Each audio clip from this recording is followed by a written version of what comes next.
7 సార్లు కత్తితో పొడిచిన దొంగను వదలని దీశాలి. హెడ్ కానిస్టేబుల్ యాదయ్యకు రాష్ట్రపతి శౌర్య పథకం.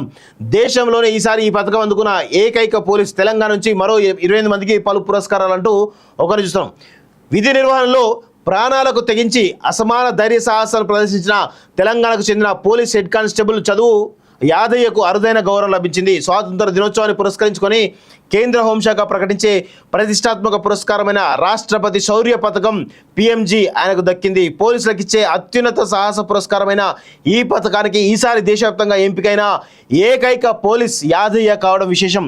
2 ఏళ్ల క్రితం గొలుసు దొంగను పట్టుకునేటువంటి క్రమంలో 7 సార్లు కత్తిపోట్లకు గురైనా విరవకుండా ప్రతిఘటించి పట్టుకున్న దిశాలి యాదయ్యకు ఈ సమున్నతమైనటువంటి గౌరవం దక్కింది అనేది మనకు తెలుస్తూ ఉంది. రాష్ట్రానికి చెందిన మరో 28 మంది అధికారులు వివిధ పురస్కారాలకు ఎంపికయ్యారు. ఉగ్రవాద తీవ్రవాద కార్యకలాపాల నియంత్రణ వంటి ఆపరేషన్లో పాల్గొనే సిఏపిఎఫ్ బలగాలు వివిధ విభాగాల పోలీసులకు దక్కే రాష్ట్రపతి శౌర్య పథకం ఒక హెడ్ కానిస్టేబుల్ స్థాయి పోలీసుకు లభించడం అరుదు. ఈ సందర్భంగా డీజీపీ జితేందర్ తన కార్యంలో బుధవారం యాదయ్యను సత్కరించారు.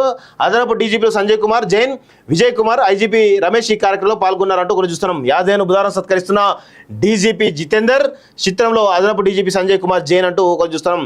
ఆ సాహసం అసామాన్యం. ఒకసారి దీని గురించి మనం క్లియర్గా చదవాలి. చాలామంది రేపటి రోజున ఎంతోమంది దీన్ని స్ఫూర్తిగా తీసుకొని ఇంకా పోలీస్ వ్యవస్థ మొత్తం కూడా పనిచేసేటువంటి అవకాశం ఉంటుంది.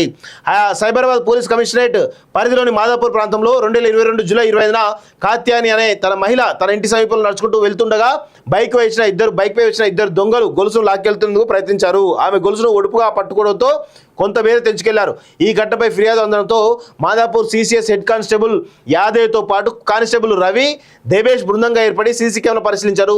మరుసటి రోజు మియాపూర్లోని బొల్లావరం ఎక్స్ రోడ్ వద్ద గొలుసు దొంగల సంచారం గుర్తించి వెంటనే వేట మొదలుపెట్టారు. 3 పోలీసులు 2 ద్విచక్ర వాహనాలపై బయలుదేరారు. రవి వాహనం నడుపుతుండగా యాదయ్య వెనుక కూర్చున్నారు. మరో వాహనం దిబేష్ నడుపుతున్నారు. ఈ క్రమంలో బొల్లారం ఎక్స్ రోడ్ వద్ద బైక్పై వెళ్తున్న దొంగలు గుర్తించారు. కానిస్టేబుల్ వారు వెంట పడ్డారు.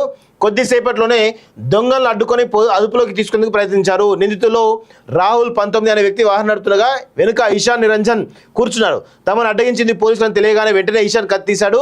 పట్టుకునేందుకు ప్రయత్నించిన యాదయ్యను 7 సార్లు పొడిచాడు. యాదయ్య పొట్ట, ఛాతి, వీపు, ఎడమచేయి ప్రాంతాల్లో కత్తిపోట్లు తగిలాయి. రక్తం ధారగా కారుతున్నా తీవ్రమైన నొప్పి వేధిస్తున్న యాదయ్య ఉడుం పట్టు వదలలేదు.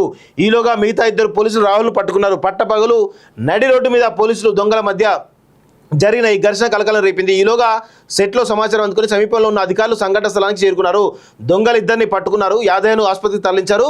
తీవ్ర గాయాలతో 17 రోజుల పాటు ఆసుపత్రిలో చికిత్స పొందిన తర్వాత కోలుకున్నారు. అనంతరం యాదయ్యకు 3 సార్లు శస్త్రచికిత్సలు జరిగాయి. విచారణలో ఇషాన్, రాహుల్ ఎస్ఆర్ఆర్లో ఇల్లు అద్దెకు తీసుకుని ఉంటున్నట్లు గుర్తించారు. వారింట్లో తుపాకులు స్వాధీనం చేసుకున్నారు. 2 గొలుసు చోరులతో పాటు ఆయుధాల విక్రయ దందాకు పాల్పడే ఘరానా దొంగలుగా తేలింది. ప్రాణాలను లెక్క చేయకుండా ప్రతిఘటించిన యాదయ్యకు పురస్కారం కోసం రాష్ట్ర పోలీసు ఉన్నతాధికారులు కేంద్ర హోంశాఖకు సిఫారసు చేశారు. చాలా సంతోషంగా ఉంది. ఉన్నతాధికారుల సహకారంతోనే ఈ పురస్కారం దక్కింది అని యాదయ్య ఈనాడుతో పేర్కొన్నారు. సో నిజంగా ఎంత అంటే పోలీస్ డిపార్ట్మెంట్లో కొంతమంది ఇలా ప్రజల కోసం పనిచేసే వాళ్ళు కూడా ఉన్నారు అనడానికి ఇదొక నిదర్శనంగా మనం చెప్పొచ్చు.